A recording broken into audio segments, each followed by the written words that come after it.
Good morning, everyone. In the last class, we discussed about the EMF series definition and conventions used to how to write the EMF series.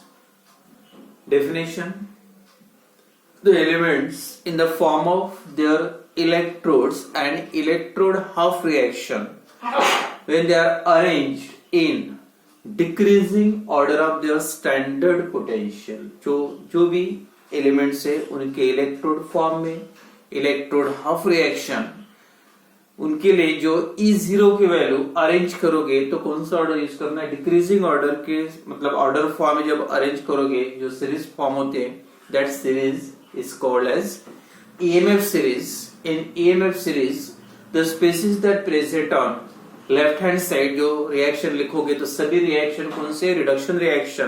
तो reduction reaction मतलब addition of electron. Addition of electron का मतलब होता जो भी species left hand side में है वो इलेक्ट्रॉन एक्सेप्ट कर रहा, और इलेक्ट्रॉन एक्सेप्ट करता है कोई स्पीसीज तो उसको बोलते हैं ऑक्सीडाइजिंग एजेंट। तो जो लेफ्ट हैंड साइड में मतलब रिएक्टेंट साइड में that acts as a oxidizing agent, और जो राइट हैंड साइड में that is a reducing agent. तो जो भी रिएक्शन लिखे that is a reduction reaction and therefore the species that present on left hand side and electrons that present on electrons and oxidizing agent present on left hand side and reducing agent present on right hand side. तो E0 value as this values is written for a reduction reaction and therefore this value is standard reduction potential।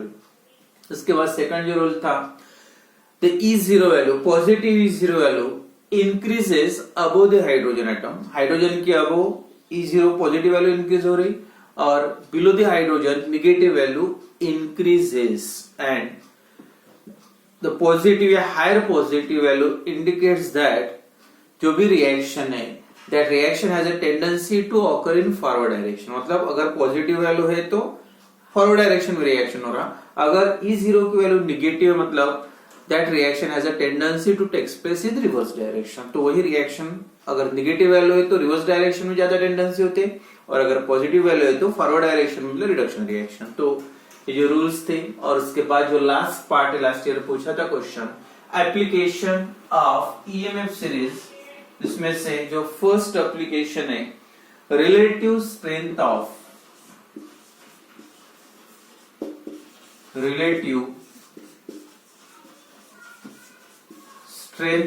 Oxidising agent.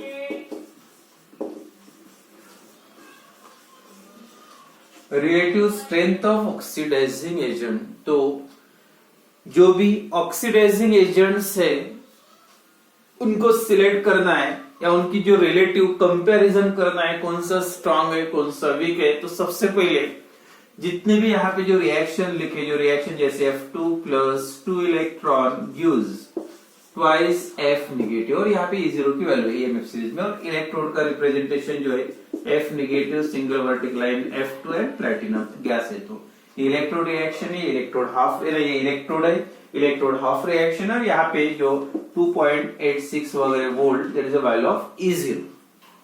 तो relative strength of oxidizing agent, तो relative strength of oxidizing the species that present on सभी जो reaction इसी type की लिखे addition of electron is the reduction reaction. Reduction reaction का मतलब ये जो स्पीसीज है क्या कर रहा है, इलेक्ट्रॉन एक्सेप्ट कर रहा, एंड इलेक्ट्रॉन एक्सेप्ट मतलब खुद रिड्यूस हो रहा है, F2 का रिडक्शन हो रहा but it brings about the oxidation of other, मतलब दूसरों से इलेक्ट्रॉन ले रहा है मतलब दूसरा इलेक्ट्रॉन लॉस करा, other undergoes oxidation and F2 undergoes reduction, और जो रिडक्शन खुद रिड्यूस होता है that acts as a oxidizing agent। तो the species that present on the left hand side reaction के left hand side are acts as a oxidizing agent। जो भी species left hand side में present है that acts as a oxidizing agent, and E0 value जो values given है that measure the tendency of that species to accept the electron। मतलब ये जो value given है यानी इसकी इलेक्ट्रॉन एक्सेप्ट करने की F2 की वैल्यू इतनी है। Tendency to accept electron means tendency to be reduce, मतलब खुद रिड्यूस हो रही है, खुद रिड्यूस हो रहा but it brings about the oxidation of other, मतलब it acts as a oxidizing agent. Thus E0 value measure, तो इसका मतलब E0 वैल्यू एक्चुअली क्या मेजर करे, that is measure the strength of oxidizing agent, यानी कौन सा ऑक्सीडाइजिंग एजेंट स्ट्रांग है और कौन सा ऑक्सीडाइजिंग एजेंट वीक है। तो जिसकी वैल्यू सबसे ज्यादा रहेगी E0 की, मतलब उसकी टेंडेंसी सबसे ज्यादा रहेगी इलेक्ट्रॉन गेन करने की, and that acts as a strong oxidizing agent. Means E0 value measure the strength of oxidizing agent, greater the value of E0 and greater is the strength of that oxidizing agent। तो जितनी E0 की value ज्यादा रहेगी उतनी oxidizing agent की strength भी ज्यादा रहेगी। एंड अगर EMF सीरीज में देखोगे, जैसे यहाँ से सबसे ज्यादा वैल्यू है, उसके बाद हाइड्रोजन की 0 आती है और यहाँ से निगेटिव वैल्यू बढ़ना शुरू हो जाता है और माइनस 3.045 वैल्यू सबसे, मतलब निगेटिव ज्यादा है, मतलब सबसे वैल्यू कम है। तो the elements which are place at the top of series, जो भी एलिमेंट, जो भी इलेक्ट्रोड सीरीज मतलब स्पीसीज टॉप पे प्रेजेंट है, उसकी हायर वैल्यू E0 की, और जितनी वैल्यू E0 की ज्यादा रहेगी उतनी ऑक्सीडाइजिंग स्ट्रेंथ उसकी ज्यादा रहेगी। मतलब this element acts as a strong oxidizing agent. And again as the E0 value decreases in this series में अगर जितनी E0 वैल्यू कम होती जाएगी उतनी ऑक्सीडाइजिंग एजेंट की स्ट्रेंथ भी इंक्रीज होती जाएगी। तो जो भी ये सीरीज में है, अगर सिलेक्ट करना है ज्यादा स्ट्रॉन्ग कौन सा है, तो सबसे सीरीज में जो ऊपर रहेगा वो सबसे स्ट्रॉन्ग ऑक्सीडाइजिंग एजेंट, सबसे जो नीचे रहेगा, सबसे मतलब अगर 4 ऑप्शन दिए ABCD, तो आपको यार उसमें वैल्यूज याद रखने की जरूरत नहीं, लेकिन आपको इतना याद रखना पड़ेगा किसके ऊपर कौन है। इसके ऊपर से इसके नीचे Cl आता है, तो Cl is a weaker oxidizing agent है F2, या उससे नीचे Br आता है, Br उससे भी वीक है, तो सबसे जो ऊपर रहेगा वो स्ट्रॉन्ग ऑक्सीडाइजिंग एजेंट और नीचे रहेगा वो वीक ऑक्सीडाइजिंग एजेंट। तो बाय यूजिंग दिस सीरीज आप EMF सीरीज का यूज करके ये E0 की वैल्यू के बेसिस पे आप डिसाइड कर सकते कौन सा स्ट्रॉन्ग ऑक्सीडाइजिंग एजेंट है या कौन सा वीक ऑक्सीडाइजिंग एजेंट है। तो relative strength of oxidizing agent, और सेकंड एप्लीकेशन है रिलेटिव स्ट्रेंथ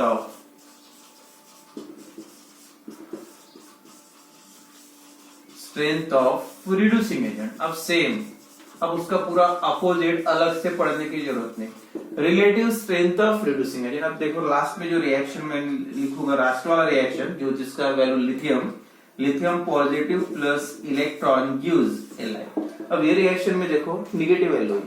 अब निगेटिव वैल्यू उसके पहले भी बताया था, जब निगेटिव वैल्यू होते हैं तो उसकी एक्चुअल जो टेंडेंसी कौन सी होती है, tendency to loss the electron. Actual reaction इसका कौन सा है, Li पॉजिटिव प्लस इलेक्ट्रॉन, क्योंकि निगेटिव वैल्यू है, ये रिएक्शन के लिए निगेटिव है।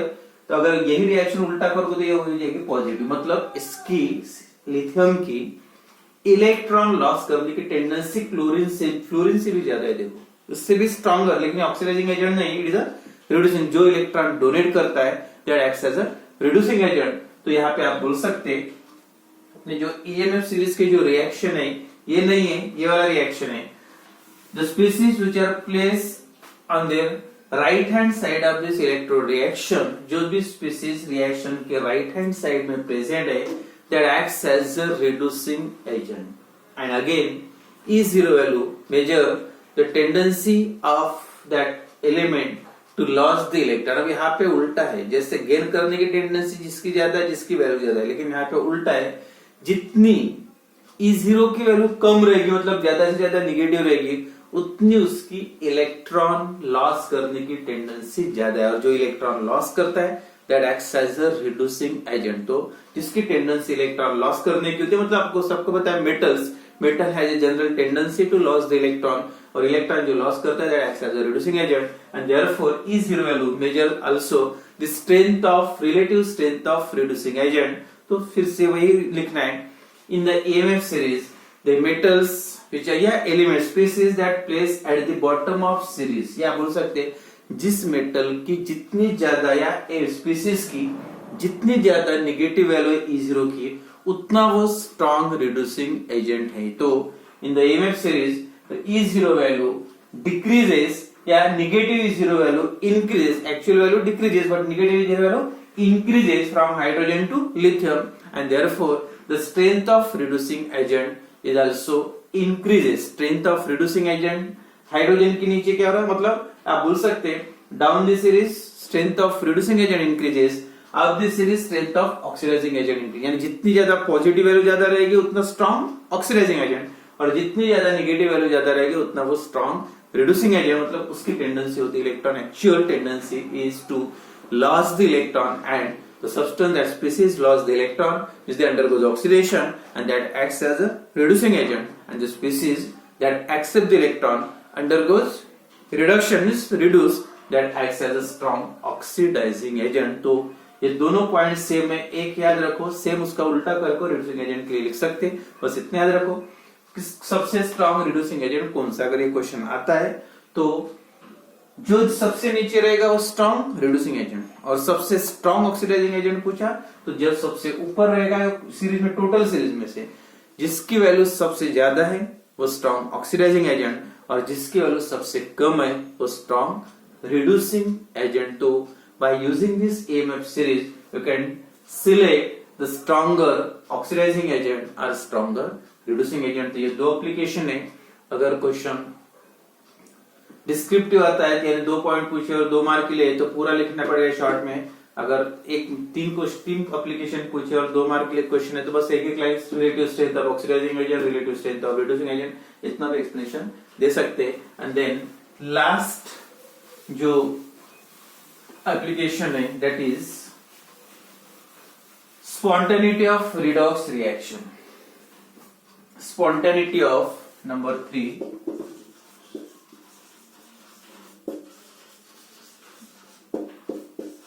Spontaneity of redox reaction. जो भी रिएक्शन रहेगा, redox reaction oxidation plus reduction दोनों का एडिशन करने के बाद either that reaction is spontaneous और नॉन स्पॉन्टेनियस. सबसे पहले स्पॉन्टेनियस रिएक्शन का मतलब क्या होता है? The reaction that takes place by itself, already studied in thermodynamic chapter spontaneous reaction. तो जिस रिएक्शन की या रिएक्शन अपने आप होता है, the reaction that takes place by itself या any process that takes place by itself without application of any external force. कोई भी फोर्स, एक्स्ट्रा फोर्स अप्लाई करने की जरूरत नहीं, अगर अपने आप होता है तो it is called as a spontaneous process या स्पॉन्टेनियस रिएक्शन. तो अपने आप रिएक्शन कब हो सकता है? जब गैल्वेनिक सेल में. तो उसका मतलब ये है हर गैल्वेनिक सेल में 2 ही पार्ट है, एक ऑक्सीडेशन मतलब एनोड और दूसरा होता है रिडक्शन दैट इज कैथोड. अगर एनोड पे ऑक्सीडेशन हो रहा मतलब इलेक्ट्रॉन लॉस हो रहा, कैथोड पे इलेक्ट्रॉन गेन कर रहा है, तो अगर लॉस करने की टेंडेंसी उसकी ज्यादा है एनोड की और गेन करने की टेंडेंसी कैथोड की ज्यादा है, मतलब जिसकी ज्यादा है वो काम जो काम उसको करना इजीली कर सकता, अगर वो काम वही कर रहा है तो अपने आप होगा. तो उस टाइप से the species, the reaction in the galvanic cell is spontaneous only if the species with higher E0 value, यानी जिस species की E0 की वैल्यू हायर है that is reduced, जिसकी वैल्यू ज्यादा है उसका क्या होना चाहिए? रिडक्शन होना चाहिए, मतलब वो इलेक्ट्रॉन एक्सेप्ट करना चाहिए. And species with lower value of E0 that is oxidize, तब रिएक्शन बोल सकते हैं.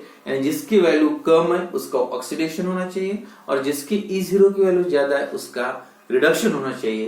तब जो रिएक्शन रहेगा रिडॉक्स रिएक्शन रहेगा दैट इज ऑलवेज स्पॉन्टेनियस, मतलब अपने आप. E0 की वैल्यू ज्यादा है मतलब उसकी रिड्यूस होने की टेंडेंसी ज्यादा है, E0 की वैल्यू कम है मतलब उसकी ऑक्सीडाइज होने की टेंडेंसी ज्यादा है, और जो वैल्यू उसकी जो प्रॉपर्टी है वो है उसके पास तो वही प्रोसेस होगी. एंड दैट रिएक्शन इज मतलब overall if the cell potential या cell potential value is positive, अगर आपने E0 की वैल्यू निकाल ली, E0 cathode minus E0 anode, अगर सीधा सीधा है, अगर उसका आंसर निगेटिव पॉजिटिव आता है, आंसर पॉजिटिव आता है मतलब हायर माइनस लोअर, और हायर में से लोअर माइनस करोगे तो आंसर क्या आएगा? पॉजिटिव आएगा. और लेकिन lower minus higher minus lower में से हायर माइनस करोगे तो आंसर आएगा निगेटिव. तो रिडक्शन पोटेंशियल ज्यादा है कैथोड, रिडक्शन पोटेंशियल कम है एनोड, और कैथोड में से आप एनोड माइनस करें मतलब कैथोड में से एनोड माइनस करोगे तो आंसर क्या आएगा? पॉजिटिव आएगा. Means cell reaction is a spontaneous सीधा सीधा डायरेक्ट डिसाइड करना है तो आंसर पॉजिटिव आता है तो स्पॉन्टेनियस, और आंसर अगर निगेटिव आता है तो नॉन स्पॉन्टेनियस रिएक्शन। तो standard cell potential must be positive for any redox reaction to takes place spontaneously. तो स्पॉन्टेनियस होने के लिए सबसे इंपॉर्टेंट क्या है, जो भी सेल रिएक्शन रहेगा वो कौन सा होना चाहिए, स्पॉन्टेनियस रिएक्शन। तो फ्रॉम ईएमएफ सीरीज एलिमेंट अगर आपने वहां से सिलेक्ट करके, इलेक्ट्रोड सिलेक्ट करके अगर सेल बनाया तो आप बता सकते रिएक्शन स्पॉन्टेनियस है या नॉन स्पॉन्टेनियस है। मतलब जिसकी वैल्यू ज्यादा होती है E0 की उसका रिडक्शन होना चाहिए, और जिसकी वैल्यू E0 की कम होती है उसका ऑक्सीडेशन होना चाहिए। अगर एक क्वेश्चन है जैसे टेक्स्ट बुक में दिया, अगर ये उसको ऑक्सीडाइज कर सकता है या नहीं है, ये इसको रिडक्शन कर सकता है नहीं, जिसकी वैल्यू ज्यादा है वो अगर रिडक्शन का मतलब जो वो दूसरे का रिडक्शन कर रहा है, मतलब वो खुद दूसरे का ऑक्सीडेशन कर रहा है तो ऑक्सीडाइजिंग एजेंट हो सकता। अगर जिसकी वैल्यू कम है वो अगर रिडक्शन कर रहा है दूसरे का तो वो रिडक्शन हो सकता। लेकिन अगर एक टेंडेंसी ज्यादा की और वो दूसरे पार्ट में उसको अगर लगाएगा तो अपने आप नहीं होगा, मतलब दैट रिएक्शन स्पॉन्टेनियस, और आंसर भी आपका क्या है नेगेटिव। तो एक क्वेश्चन दिया है यहाँ पे, at standard condition would Ag positive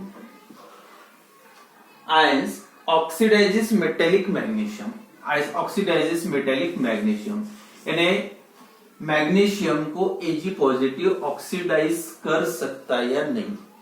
मतलब ये मैग्नीशियम से अब कन्वर्शन क्या होगा, अगर ये इसका मैग्नीशियम को ये ऑक्सीडाइज करेगा या नहीं, मतलब मैग्नीशियम से इलेक्ट्रॉन लेगा या नहीं, लेने के बाद क्या होगा, एक इलेक्ट्रॉन ऐड हो जाएगा Ag पॉजिटिव, और मैग्नीशियम इलेक्ट्रॉन लॉस करेगा Ag डायपॉजिटिव, मतलब उसकी वैलेंसी ऑक्सीडेशन स्टेट 2 है। तो ये रिएक्शन हो सकता है या नहीं, मतलब पॉजिटिव चार्ज चला जाएगा एक इलेक्ट्रॉन एडिशन के बाद, तो ये Ag उसको ऑक्सीडाइज कर सकता है या नहीं, मतलब मैग्नीशियम से इलेक्ट्रॉन ले सकता है या नहीं। तो आंसर है इसका डायरेक्टली आप ईएमएफ सीरीज में चेक करो, जो दूसरों को ऑक्सीडेशन करता है उसकी वैल्यू ज्यादा होना चाहिए। अगर आप ईएमएफ सीरीज में देखोगे तो E0 वैल्यू, तो सबसे पहले रिएक्शन जो क्वेश्चन पूछा वो हिसाब से रिएक्शन लिखते। ये रिड्यूसिंग एजेंट है, मैग्नीशियम के ऑक्सीडाइजिंग एजेंट, तो रिएक्शन क्या होना चाहिए, Mg gives Mg dipositive plus 2 electron, oxidation reaction, और 2 इलेक्ट्रॉन ऐड करना है, Ag की वैलेंसी 1 है तो आपको 2 Ag लेना पड़ेगा, तो 2 electron that gives twice Ag। मतलब ये रिएक्शन होगा या नहीं, मतलब इसमें क्या मैग्नीशियम इलेक्ट्रॉन लॉस कर रहा है और सिल्वर इलेक्ट्रॉन गेन कर रहा है, उसकी गेन करने की ज्यादा होना चाहिए, इसकी लॉस करने की ज्यादा होना चाहिए, तो that reaction takes place by itself and then it become spontaneous. Overall reaction electron electron cancelled, Mg plus twice Ag positive जो भी बताया मैंने, that form Mg dipositive plus twice Ag हो गया। मतलब Ag का क्या हो रहा, एडिशन ऑफ इलेक्ट्रॉन रिडक्शन, और Mg अंडरगोज ऑक्सीडेशन, और जो रिड्यूस होता है वो ऑक्सीडाइजिंग एजेंट, जो ऑक्सीडाइज होता है वो रिड्यूसिंग एजेंट। तो ये रिएक्शन होगा, यानी आप ये डिसाइड कर सकते on the basis of value of E0 value for Mg की E0 की वैल्यू कितनी है, ईएमएफ सीरीज में देखो -2.37 volt E0, and E0 Ag की वैल्यू, और E0 Ag की वैल्यू है 0.8 वोल्ट। अब चेक करो G जो रिड्यूस हो रहा, मतलब जो इलेक्ट्रॉन एक्सेप्ट कर रहा उसकी वैल्यू ज्यादा होना चाहिए। अब कंपेयर, ये माइनस है ये प्लस है, तो ज्यादा किसकी होगी, Ag की, तो इसका मतलब ये ज्यादा है, जो ज्यादा वाला दूसरे को ऑक्सीडेशन कर सकता है, ये ऑक्सीडाइजिंग एजेंट और इसको बोल सकते हैं reducing agent. Therefore as the value of E0 for a silver is greater than Mg, and therefore Ag can brings about the oxidation of magnesium। तो Ag जो है वो मैग्नीशियम का ऑक्सीडेशन कर सकता है। आप E0 की वैल्यू निकाल के भी देखो, आंसर अगर पॉजिटिव आता है तो E0 cell is equal to E0 Ag minus E0 Mg, cathode minus anode, Ag के 0.8 माइनस, और इसकी वैल्यू की तो minus 2.37,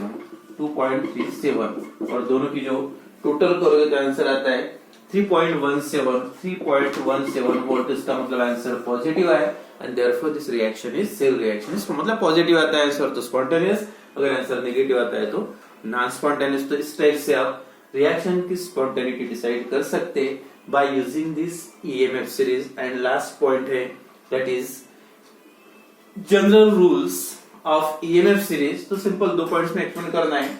oxidising agent can oxide, जो अभी बताया मैंने, ऑक्सीडाइजिंग एजेंट कैन, जैसे सिल्वर कर ले, oxidizing agent can oxidizes reducing agent, मतलब ये रिड्यूसिंग एजेंट जो इलेक्ट्रॉन लॉस करता है और रिड्यूसिंग एजेंट गेन करता है oxide. Oxidizing agent can oxidize reducing agent which are placed above it, मतलब ये उसके ऊपर होना चाहिए, और ऊपर होने का मतलब उसकी वैल्यू ज्यादा होना चाहिए। And can not brings about the oxidation of that reducing agent which is placed below, अगर उसके नीचे है वो तो उसका ऑक्सीडेशन वो नहीं कर सकता। अगर सिल्वर मैग्नीशियम के नीचे सीरीज में इसका ऑक्सीडेशन नहीं कर सकता, अगर ऊपर है तो ऑक्सीडेशन कर सकता। अगर आप ईएमएफ सीरीज में देखोगे तो ये जो सिल्वर है उसके ऊपर है। Similarly second rule, reducing agent brings about the reduction of oxidizing agent, जो रिड्यूसिंग एजेंट होता है वो ऑक्सीडाइजिंग एजेंट का रिडक्शन कर सकता when it place below that, तो रिड्यूसिंग एजेंट के लिए उसके नीचे होना चाहिए और ऑक्सीडाइजिंग एजेंट उससे ऊपर, जो ऊपर वाला रहेगा वो ऑक्सीडेशन कर सकता, जो नीचे रहेगा वो रिडक्शन। तो यहाँ पे इलेक्ट्रोकेमिस्ट्री चैप्टर कंप्लीट हो गया। नेक्स्ट केमिकल काइनेटिक्स कल से स्टार्ट करेंगे।